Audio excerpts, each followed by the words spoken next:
एक बार की बात है, रतनपुर नाम के गांव में मीठी अपने पिताजी उमेश और सौतेली माँ रमा के साथ रहती थी। उसकी सौतेली माँ उससे बहुत काम करवाती। मीठी, कुएं से पानी लेकर आओ। हाँ माँ, अभी लाती हूँ। रास्ते में धूप से बचने के लिए वो एक लीची के पेड़ के नीचे खड़ी हो गई। तभी उसका ध्यान लीची के पेड़ की तरफ गया। लगता है इसको पानी की जरूरत है। मैं आज इसमें थोड़ा पानी जरूर डालूंगी।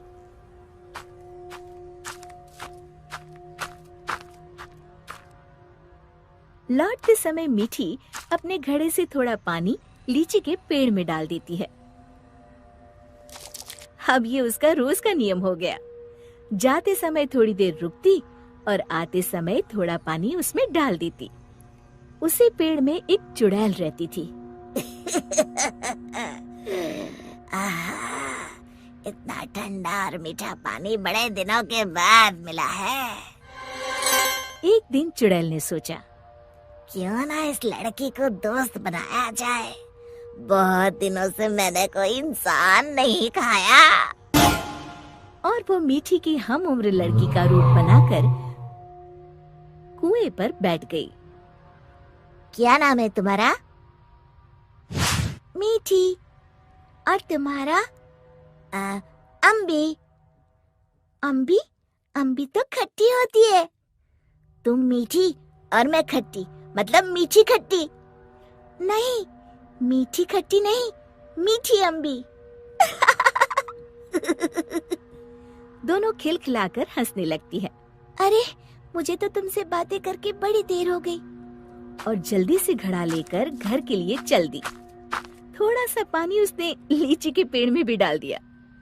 चुड़ैल बहुत दिनों से अकेली रह रही थी। उसे मीठी का साथ अच्छा लगा। वैसे मीठी अच्छी लड़की है, क्यों ना इसे अपनी दोस्त बना लूं।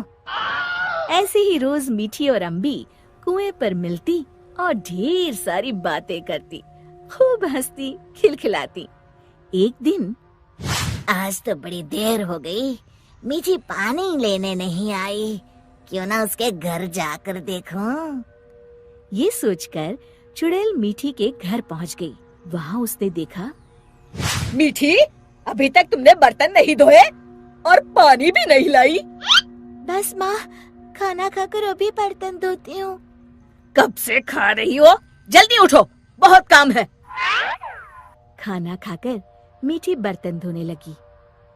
आज मैंने लीची के पेड़ में पानी भी नहीं डाला और न ही अपनी दोस्त से मिल पाई।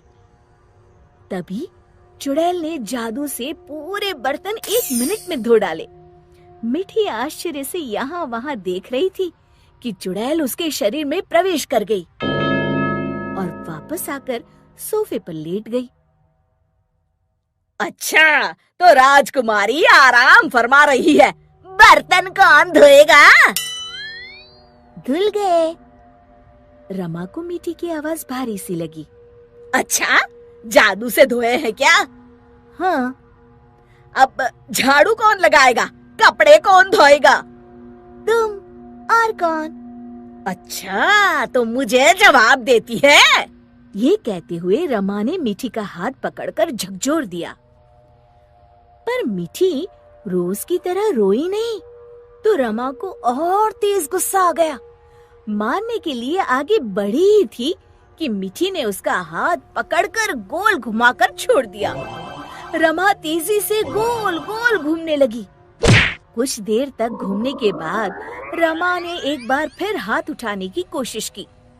इस बार एक धक्के में रमा घर के चारों कोनों में टकराई और फिर एक कोने में जाकर गिर पड़ी। अब जाकर कपड़े धो। जाती हूँ। वो आराम से सोफे पर लेटकर टीवी देखने लगती है। थोड़ी देर बाद रमा कपड़े धोकर कमरे में आई। जाओ, जाकर झाड़ू पोछा करो। रमा कुछ बोलने ही वाली थी कि मीठी की लाल लाल आंखें देखकर डर गई। लगाती हूँ, अभी झाड़ू लगाती हूँ। इतने में मीठी के पिताजी आते हैं। उन्होंने पहले कभी रमा को काम करते हुए नहीं देखा था। रमा, तुम काम क्यों कर रही हो? मीठी कहाँ है? रमा जोर जोर से रोने लगी और उंगली से इशारा किया जहाँ मीठी आराम से लेटी हुई थी। मीठी, मैं क्या देख रहा हूँ? मीठी के पिताजी उसका हाथ पकड़कर उसे उठाते हैं, पर मीठी को देखकर बुरी तरह डर जाते हैं और पीछे हट जाते हैं। ये देखकर मीठी के शरीर में घुसी चुड़ैल जोर जोर से हंसती है।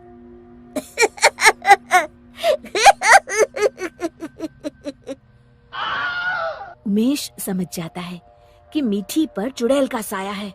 कौन हो तुम और यहाँ कैसे आई? तभी चुड़ैल मीठी के शरीर से निकलकर लहराती हुई सामने खड़ी हो गई और गूंजती हुई आवाज में उसने कहा, मैं अम्बी हूँ। क्या कहा? अम्बी मतलब लीची वाली चुड़ैल? हाँ, और मीठी मेरी दोस्त है। तुम लोग उसे बहुत परेशान करते हो। मैं तुम सबको खा जाऊंगी। उमेश और रमा डर के मारे थर थर कांपने लगे। हमें माफ कर दो अम्बी, आज से हम ऐसा नहीं करेंगे। हाँ हाँ, हमें माफ कर दो, आज से हम ऐसा नहीं करेंगे। मैं कसम खाती हूँ मीठी को अपनी सगी बेटी की तरह ही रखूंगी। नहीं, तुम सब झूठे हो। अम्बी को बहुत गुस्सा देखकर मीठी बोली, नहीं नहीं अम्बी, तुम मेरी अच्छी दोस्त हो ना। मेरे माँ पिताजी को कुछ मत करो। नहीं, इन्हें सबक मिलना जरूरी है। तुम्हें मेरी कसम। ठीक है, अभी छोड़ देती हूँ, लेकिन जब भी तुम्हें मेरी जरूरत हो मुझे बुलाना, मैं फौरन आ जाऊंगी। और फिर उस दिन के बाद से रमा ने कभी मीठी को तंग नहीं किया। शिक्षा: हमें किसी के भोलेपन या मजबूरी का नाजायज फायदा नहीं उठाना चाहिए।